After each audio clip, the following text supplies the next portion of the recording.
My name is Dr. Richard Martin. I'm a surgeon. That means I work with my hands, but I also like to think that I can think with my head.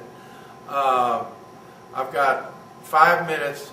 I'm estimating 5 minutes to try to tell you what people have been trying to tell you for years and years and years and hours and hours and hours. And I'm trying to think of the best way I can get my point across to you is to tell you that I offer a way that solves problems that people say can't be solved. The biggest problem in the United States that relates to health care is not having universal health care. Everybody would agree that the fair way to do it is for everybody to have insurance. Universal means that everybody has insurance. Everybody. Every man, woman, and child from cradle to grave has insurance. And everybody thinks that, oh, that's a big Democratic thing, it's not a Republican thing. I'm telling you, it has nothing to do with Democrat or Republican, it has to do with what's right. The second thing, I want everything to be fair. Fair means that somebody doesn't get something that you don't, or you don't get something that they don't. I want everything to be fair. The other big problem in bringing all this together is in a climate where we have a national debt. The national debt is just out of control. Nobody even knows how much it really is. It grows by leaps and bounds every day. But what is debt? Debt is what you owe somebody else. It's not what you've accumulated. What is capital? Capital is something that you owe. If you own it, I mean you own, not owe. If you own so many head of cattle, that's how the word capital came about. If you owned 10 head of cattle, you own 10, caput is the word for head in Latin. And if you own so many cattle, you had so much capital. And so if you have cattle, you can raise for beef, you can raise them for milk, you can do whatever you want. But if you have debt, you have no capital. You can raise no cows or beef cattle, and you have nothing. So you've got to have a formation of capital first. And you can't always be in debt, because if you're in debt, that means you are basically a slave to whoever you owe that money to. Does everybody understand that? I think that's pretty daggum clear. And right now, we're a debtor nation. Nobody has universal health care, and the people that do have care are making you slaves. You're basically a slave to anybody who has health care and you don't, especially if you're paying for their health care.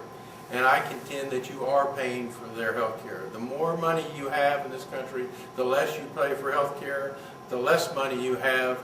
You may have health care, but it's at the whim of the rich people or the government. And you want to have your own independent health care that you have all the time. It's for you and it's for your family, and nobody can take it away. That's what you want. I contend that the reason we have a national debt, besides foreign wars, besides mismanagement in the banking industry, besides all those things, besides mismanagement by government officials, we have a debt because every day we go more and more in debt trying to supply health care to people through a system that doesn't work. And if it's broken, if you keep doing it, it's not going to produce a different result, I guarantee it. And you can't build your health care plan in a swamp. You got to build it on high ground, on something that's absolutely going to work, okay? Now, here's why I say the national debt is all based upon health care. The reason we have a national debt is because of employer-based health care. I'm making it real clear. All right, employer-based health care really came about in about 1942, during the war. What happened was the companies that were in the United States had a shrinking workforce because the troops that were fighting the war were over in Europe or in Asia. They didn't have very many workers, but they wanted to attract people to work for the companies to make the tanks, the planes, or whatever. So how can you get somebody to work for you when you can't offer them money? You offer them a benefit besides money. You offer them a share in the future. And so what you said was, if you came to work for us and you helped us make these tanks, we were going to give you a fringe benefit that was on the fringe, on the outer edge of what you make, but it wouldn't be taxed. then it wouldn't be taxed to you or the company. So therefore, you just generated a lot of goods and services that could be supplied to these workers, and they would not have to pay for it because they would not be taxed for it, and the company would not be taxed for it because it would be free. If the company supplied it, they would not pay a corporation tax on the products that they made, okay, to the amount that they supply that health care, okay? It would be a business deduction for running the business. All right, if you start with that and everything goes good, the gross domestic product keeps growing. The gross domestic product is the summation of everything that every man, woman, and child, every company puts out in the form of goods and services. If those are assigned a value and you sum them all up, that is what the gross domestic product is. It's the value, if you will, of the services and the goods that are supplied in this country and sold in this country, okay? You sum that up. If that reaches the total amount you actually made, gross profits of this country, and then you start to pay for health care, and if health care exceeds the gross domestic product, the cost of health care costs more than the gross domestic product.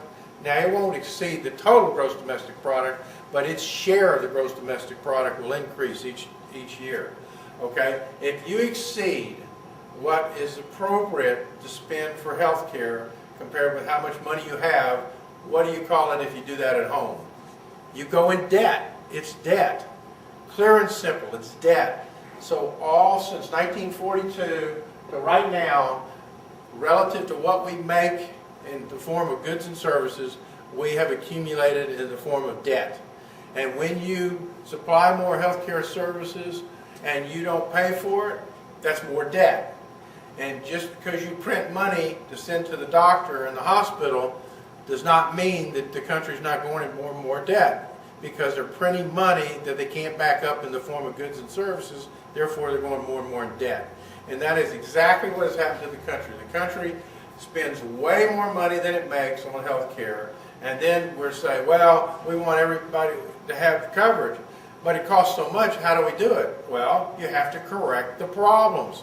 The goal still should be that everybody should have the pursuit of health care, the pursuit of happiness, not guaranteeing that you'll get there, because you may drink yourself under the table and pass out and die. But so we can't guarantee you that you'll cross the line. But you have the pursuit of health care should be a right. The pursuit of it, not the guaranteeing of it. Now, how do you get universal coverage? Simple. You have to have everybody covered. But how is insurance based? Insurance is based upon the amount of risk. And how much it costs to buy insurance depends on how much risk that insurance company is carrying. So therefore, if you want to insure everybody in the United States, the risk pool has to be everybody in the United States. And then you can figure out actuarially, big word there, actuarially, if everybody in the United States has to be insured for catastrophic insurance. So the risk pool is 306 million people today, including legal and illegal aliens, whatever. Anybody that wants to pay in, if they pay in, then they ought to be able to have universal catastrophic insurance. However, that means everybody has to pay something. How much do they have to pay? Well, if you have 306 million people and every one of them paid in